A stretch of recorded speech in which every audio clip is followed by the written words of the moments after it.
Bonjour monde virtuel et bonjour à toi derrière ton écran. Bonjour Dominique. Bonjour à toi, bonjour à vous. Alors, il faut que je t'avoue un truc. Ouais. Je crois qu'il va pleuvoir demain. Ah mince, t'es sûr? Ou peut-être cet après-midi alors, du coup. Qu'est-ce qui te fait dire ça?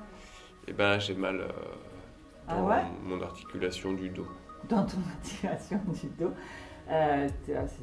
Peut-être que tu as un peu d'arthrite, mais c'est quand même très jeune pour en avoir. Hein, Ouais, non? j'ai des cheveux blancs. Ah, d'accord, ok. Bah, ça tombe bien parce que justement aujourd'hui, je vais vous proposer, on va pas dire 2 points, je vais dire 2 zones à travailler lorsqu'on a effectivement des douleurs dans le bas du dos. Alors des douleurs qui vont peut-être en relation avec l'arthrite ou des douleurs qui vont être en relation avec des problèmes de sciatique. Ouais, super. Hein, ça te parle bien. Hein. Alors, premier point. Le premier point, il va être au niveau du pied. Et le deuxième, qui n'est pas vraiment un point, qui est plutôt une zone. Donc là, je vais vous montrer une façon de travailler. Ça va se trouver au niveau du creux poplité. Donc là, on part direction du pied. Direction du pied, d'accord? Alors, direction du pied, tu vas être tout simplement au niveau de O5, c'est-à-dire ton petit orteil. Oui. Et tu vas être sur le bord externe. Hein. Alors, j'y vais tout de suite en image. Vous avez donc là ici, au niveau de l'ongle, juste au bord là de l'ongle, un point qu'on va travailler, bien sûr, tu connais la façon de travailler. Oui. Toujours On appuie pareil. dessus. Voilà, on peut aller jusqu'à 10 fois.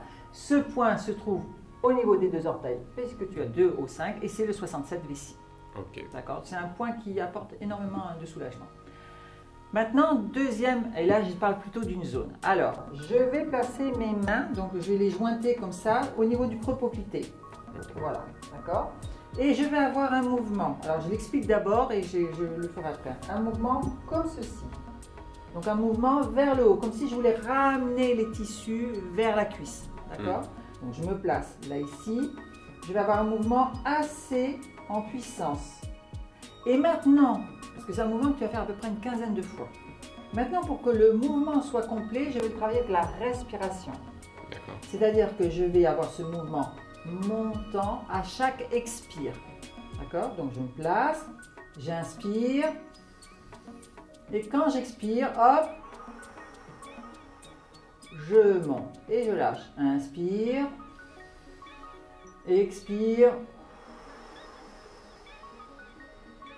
Et j'accompagne en fait tout au long de l'expire, donc il y a vraiment un mouvement comme ça. À l'expire où je monte, je vais chercher en profondeur, je lâche, inspire. Et donc c'est comme un petit mouvement de rotation en fait, si tu veux, que tu fais une quinzaine de fois. Tu vas voir que honnêtement, petit à petit, ça va complètement soulager l'inflammation. Alors pourquoi on travaille de cette façon-là? Parce qu'en fait, on veut vraiment toucher plein de points qui sont situés là. Ça sera un petit peu compliqué déjà pour être sûr d'être bien placé. En plus dans la posture, parce que c'est quelque chose que tu peux te faire tout seul. Et donc on va faire vraiment une quinzaine de fois. Et tu n'oublies pas bien sûr de faire les 2 côtés. Même si admettons tu as plus mal à droite, tu commences là où tu as mal et tu fais l'autre côté après. Voilà. Est-ce que c'est clair? Bah, c'est super clair. Voilà. Maintenant il n'y a plus qu'à travailler. N'est-ce pas? On se retrouve sur une prochaine vidéo. Passez une belle fin de soirée. Merci à vous et au plaisir de vous retrouver bien sûr. Au revoir. Au revoir.